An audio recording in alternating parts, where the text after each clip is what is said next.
Yang juga jadi sorotan saudara, putusan Komisi Informasi Pusat menyebutkan bahwa ijazah yang digunakan Jokowi untuk mendaftar Pilpres merupakan informasi terbuka untuk publik. KPU diminta memberikan informasi tersebut kepada pemohon atau masyarakat.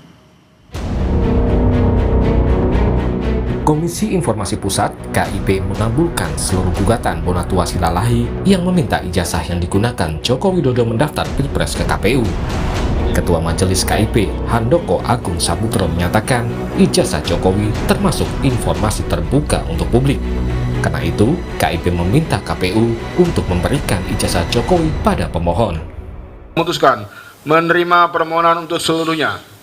Menyatakan informasi salinan ijazah atas nama Joko Widodo yang digunakan sebagai peserta pencalonan Presiden RI periode 2019 dan 2024 merupakan informasi yang terbuka. Memerintahkan kepada termohon untuk memberikan informasi paragraf 62 kepada pemohon setelah putusan ini berkekuatan hukum tetap. Sementara itu, Bonatua menyatakan putusan KIP sebagai bentuk kemenangan publik. Ini kemenangan publik, artinya 9 item yang ditutup-tutup ini harus terbuka untuk publik. Dengan begitu, publik bisa tahu nanti membedakan, apalagi yang punya ijazah UGM, yang punya ijazah legalisir UGM, dia bisa langsung bandingin. Punya saya tanda tangannya kok sama, atau kok beda, kok dekannya ini tanda tangannya begini, itu nanti akan dibukakan semua ya, yang 9 item ini. Termasuk yang tanggal-tanggal legalisir, kapan dilegalisir, tanggalnya ada, ini kan banyak disembunyiin. Jadi pada intinya ini adalah kemenangan publik. KPU menyatakan hingga Rabu kemarin belum menerima salinan keputusan KIP. Komisioner KPU Iva Rosita melalui pesan tertulis mengatakan, saya sudah berkoordinasi dengan Kabiro Hukum KPU apakah telah menerima salinan putusan perkara KIP nomor 074 sebagai bahan untuk kami pelajari. Dan kebetulan kami bertujuh belum kumpul lengkap pasca putusan sidang KIP ini, karena sebagian masih bertugas di luar kota. Segera setelah itu, kami putuskan dalam pleno untuk langkah selanjutnya. Sementara Ketua KIP periode 2009-2013, Ahmad Alamsyah Saragih menyarankan KPU tidak perlu banding, karena putusan KIP sudah jelas. Ini adalah sebuah hak publik ya, dan yang lebih penting, kalau kekuatan ini putusan ini sudah berkekuatan hukum tetap, dan maka saya sarankan sebaiknya KPU nggak usah banding, nggak usah apanya, sudah terang benderang ya, supaya semua proses-proses election ke depan itu sudah ada acuan. Jadi nggak usah, ya malu aja kita ya sebagai bangsa ya, masa cuma mengakses informasi seperti ini aja.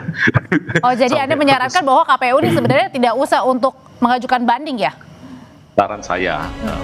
Pasca putusan KIP, KPU masih memiliki waktu 14 hari untuk melayangkan banding ke PT UN. Bila tidak, KPU harus membuka dokumen informasi ijazah Jokowi pada publik. Tim Liputan, Kompas TV. Lalu bagaimana KPU harus menyikapi putusan KIP yang memutuskan bahwa salinan ijazah Jokowi merupakan informasi terbuka? Kita ulas bersama anggota Komisi 2 DPR RI dari fraksi Golkar, Ahmad Doli Kurnia, yang nanti akan bergabung dan sudah hadir di studio Kompas TV, Koordinator Nasional JPPR Randy Umboh. Selamat malam, Bung Randy. Ya, selamat malam. Nah, kalau bicara soal apa yang harus dilakukan KPU, sebenarnya kan kalau dari putusannya KIP ini, KPU punya waktu 14 hari kalau memang mau mengajukan banding. Tapi menurut Anda, apa sebenarnya yang harus segera dilakukan oleh KPU? Sikapnya sebaiknya seperti apa? Ya, segera tindak lanjuti. Memang, jadi dalam Undang-Undang Keterbukaan Informasi Publik kan, Undang-Undang 14 2008, diatur hukum acaranya. Kalau dalam konteks sengketa informasi publik, putusannya tidak diterima oleh salah satu pihak, pasal 48 ya, itu boleh mengajukan secara tertulis gugatan ke Pengadilan Tata Usaha Negara, PT UN, bagi badan publik negara, itu pasal 47. Nah, itu badan publik manapun termasuk KPU. Tapi dalam konteks ini, salinan ijazah calon presiden kan 2014-2019, ngapain juga kalau ada opsi itu dan dilakukan oleh KPU. Mengapa menurut Anda sebaiknya ditunjukkan?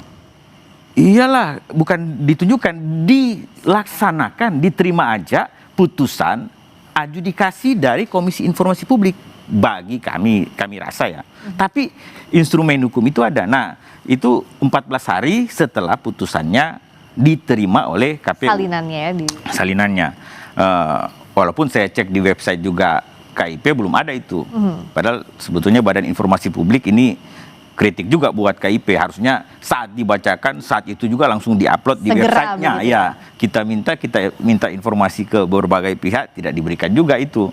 Jadi sebagai lembaga informasi publik harus cepat dong. Nah, dalam konteks tadi, pertanyaan tadi, kami rasa bahwa tindak lanjut saja, nggak usah ada gugatan keberatan lagi ke PT UN tadi untuk kasus ini. Kan hanya yang diminta ditunjukkan apa? Salinan, berarti fotokopi kan? Ya. Fotokopi ijazah calon presiden Pak Jokowi di tahun 2014 dan 2019. Fotokopi.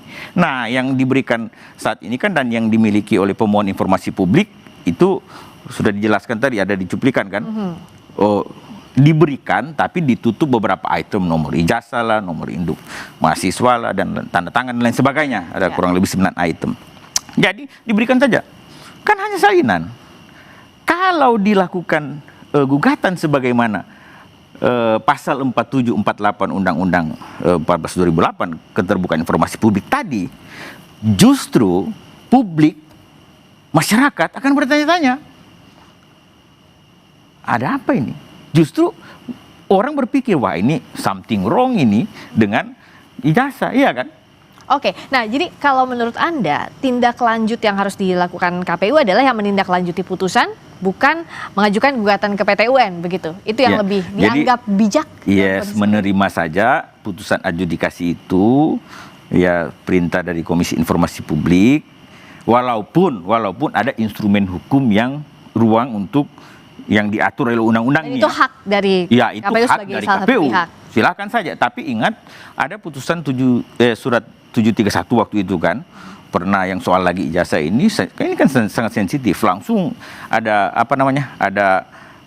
dicabutkan surat itu. Jadi intinya bahwa kami melihat ini masalah karena sudah membuat keresahan publik dan lain sebagainya, penuh kecurigaan, orang masing-masing punya keyakinan, ya kan, keyakinan soal ijazah ini apakah dalam tanda petik bukan nggak usah pakai tanda petik deh, asli atau palsu, ya kan, masing-masing punya keyakinan. Apalagi itu memecah kan publik, memecah pemilih, ini kan kondisinya memecah rakyat saat sedang panas soal kasus ijazah yang belum selesai.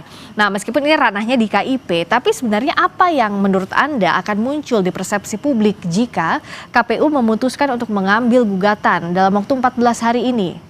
Wah, itu tadi yang saya bilang. Orang berpikir ini something wrong, ada masalah yang sangat serius justru ini. Iya kan?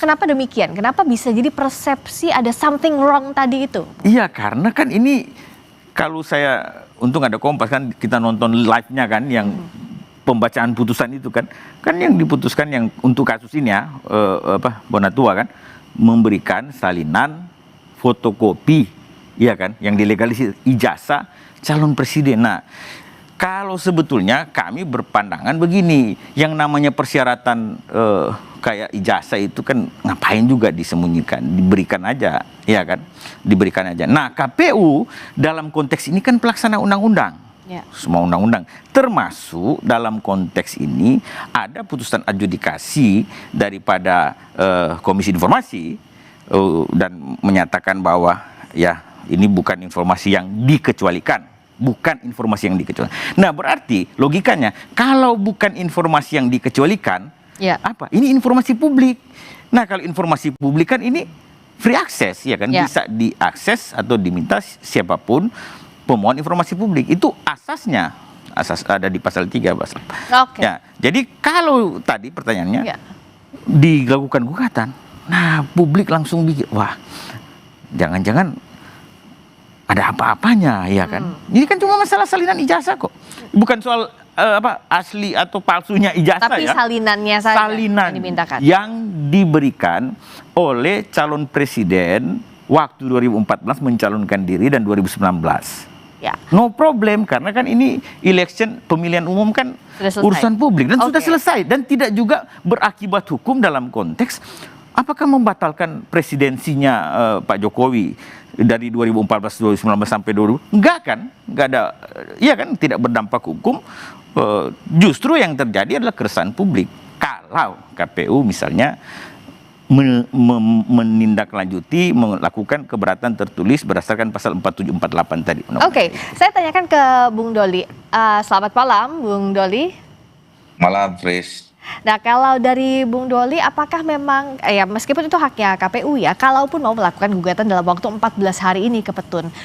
Tapi kalau tadi Bung Randy bilang dari JPPR, ya sebaiknya agar tidak menimbulkan persepsi ada something wrong di balik ini, ditunjukkan saja salinan sesuai dengan putusan dari KIP. Apakah Anda sepakat demikian, Bung Doli? Iya, saya kira kita kembalikan saja kepada peraturan perundangan yang berlaku ya. Nah, di sini kan memang KIP itu diberi kewenangan untuk melakukan jawaban terhadap permohonan dan kemudian sudah diputuskan. Nah, keputusannya itu adalah bahwa soal salinan ijazah itu adalah informasi yang terbuka sudah terhadap publik gitu. Nah, tentu kan saya kira itu mengikat, walaupun kemudian ada tahapan berikutnya dimungkinkan orang untuk melakukan gugatan dan seterusnya. Nah, itu kembali ke KPU saja. Tapi menurut saya sih sebetulnya sama ya, karena memang ini sebuah keputusan yang memang sudah diatur dalam peraturan perundangan kita, dan itu tentu harus dihormati. Nah, kalau kemudian ada masyarakat yang ingin meminta penjelasan atau informasi itu ke KPU, ya saya kira memang itu juga hak dari masyarakat kita, dan tinggal KPU-nya saja ini. Dan menurut saya betul tadi bahwa kalaupun ini ada pihak atau kelompok masyarakat yang meminta, ya kan nggak ada soal juga sebetulnya untuk bisa ditunjukkan informasi itu gitu.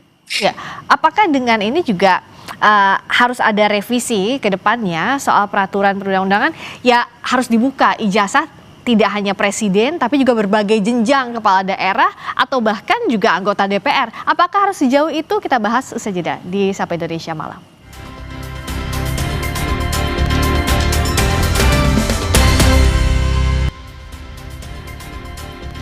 Masih di Sapa Indonesia Malam bersama dengan anggota Komisi 2 DPR RI dari fraksi Golkar Ahmad Doli Kurnia dan Koordinator Nasional JPPR Randy Umboh.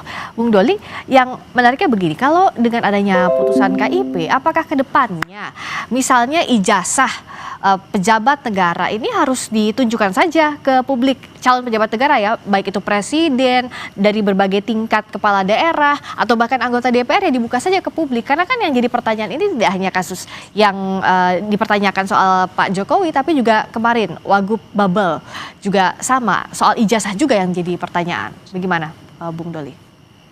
Iya, menurut saya sih setuju ya. Artinya begini, ini kan masyarakat itu kan sedang diberi fasilitas untuk memberikan atau untuk memilih pemimpinnya ya. Nah, di dalam memilih pimpinan itu kan seharusnya memang masyarakat mengetahui persis sebetulnya siapa orang-orang yang mereka akan pilih secara lengkap gitu. Nah, apalagi kan informasi seperti sekolah kita itu kan sudah juga diatur dalam undang-undang ya. Kita harus misalnya anggota DPR umur sekian minimal, terus jenjang pendidikan sekian gitu loh.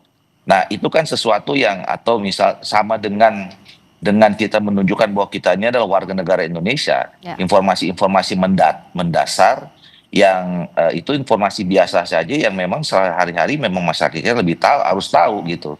Nah, jadi menurut saya ke depan ya memang dimungkinkan saja kalau ada masyarakat atau kelompok masyarakat yang ingin meminta informasi itu dibuka, walaupun sebetulnya kita misalnya kalau ingin berkeinginan menjadi calon presiden, wakil presiden, anggota DPR, gubernur, bupati, dan wakil-wakilnya itu ya tentu kan juga harus memenuhi persyaratan yang diatur undang-undang, nggak boleh main-main juga gitu. Tapi kalau kemudian masyarakat juga ada yang memerlukan untuk memastikan bahwa informasi yang disampaikan itu benar, ya karena ini adalah informasi yang yang sangat mendasar ya, yang otentik gitu. Menurut saya bagus juga untuk kemudian bisa diakses untuk publik. Kalau Bung Randy sebenarnya melihat apa sih yang jadi kendala selama ini? Kalau toh memang ini informasi publik ya dibuka saja begitu. Apakah karena aturannya memang tidak tegas mengatur itu? Sebenarnya kalau dari sisi aturan ya Friska gini, kalau soal persyaratan ini kan menyangkut persyaratan, ada persyaratan pencalonan, persyaratan calon. Ini kan persyaratan calon, baik calon presiden maupun legislatif tadi yang ditanyakan Friska.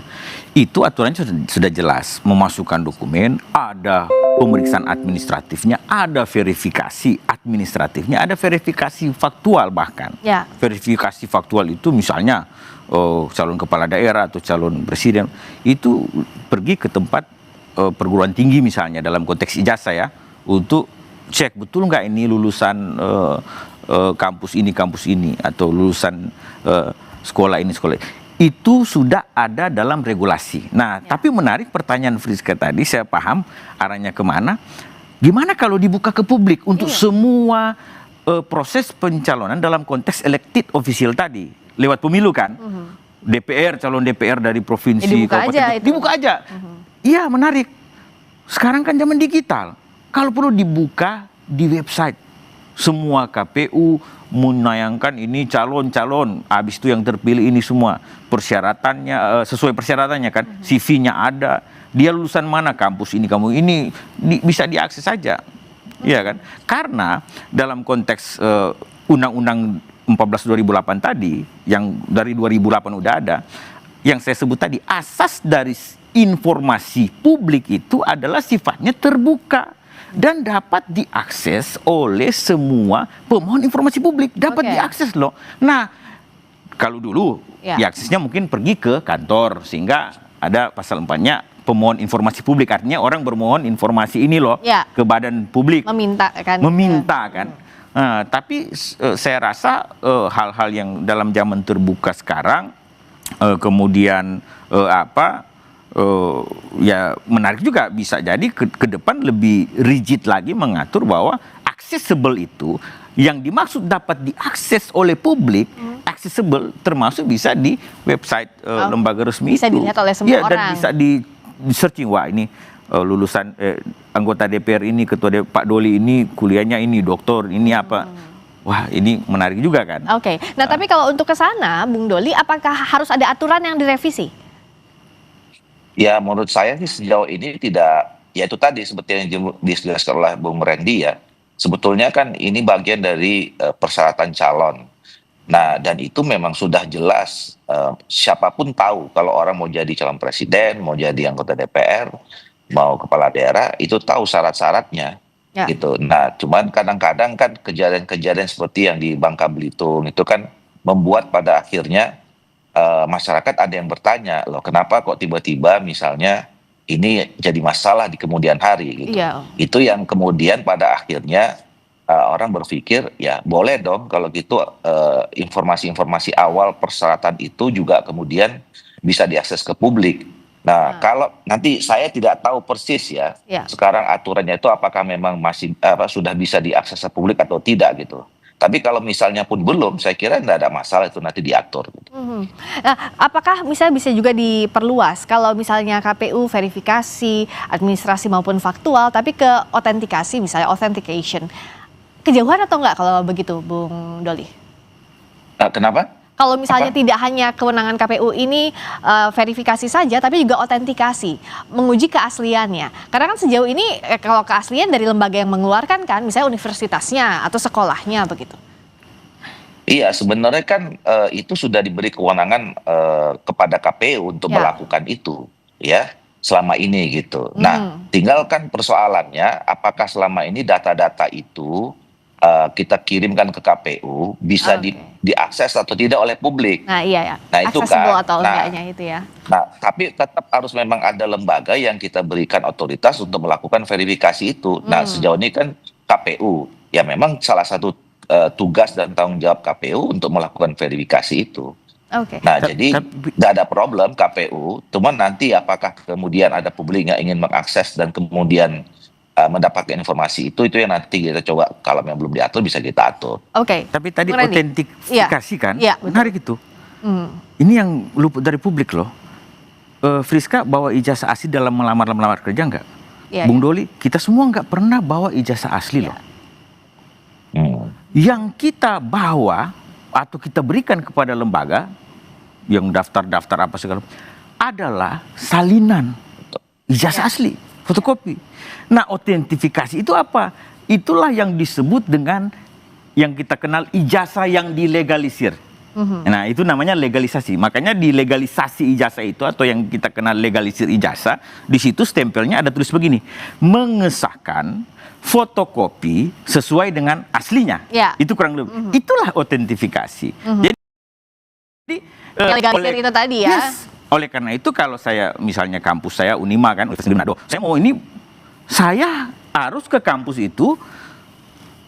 Kalau sudah habis legalisirnya distempel. Nah, syaratnya adalah saya bawa ijazah asli saya di petugasnya di kampus, di Bahwa fakultas. ini perbandingannya yang aslinya. Bukan perbandingan, itu syaratnya. Iya betul. Sehingga Di bawahnya yang aslinya bahwa bisa dilegalisir sehingga yang bahwa fotokopinya. ini dia bisa mengesahkan kan sesuai dengan aslinya. Jadi Ya. aslinya dilihat dulu oleh pegawainya, Ya. diberikan tanda tangan kepada dekan, misalnya dekan yang menandatangani, ya sudah. Jadi ijazah asli tidak pernah kita bawa di pendaftaran itu, tapi kita bawa waktu kita mau mengesahkan atau autentifikasi Ya, tadi. ya. Itu, dan ini berlaku secara umum, lumrah, dan memang begitu di Indonesia. Ya, jangan sampai hal-hal administrasi jadi dispute lagi di kemudian hari seperti Ya, itulah yang beberapa kita kasus ini. sebut Oke. tadi dengan Bang Doli, makanya sebenarnya aturannya sudah ada, verifikasi administrasinya, bahkan ada faktual dan lain sebagainya. Oleh Ya. karena itu yang soal-soal remeh-temeh begini, hanya fotokopi salinan ijazah, kan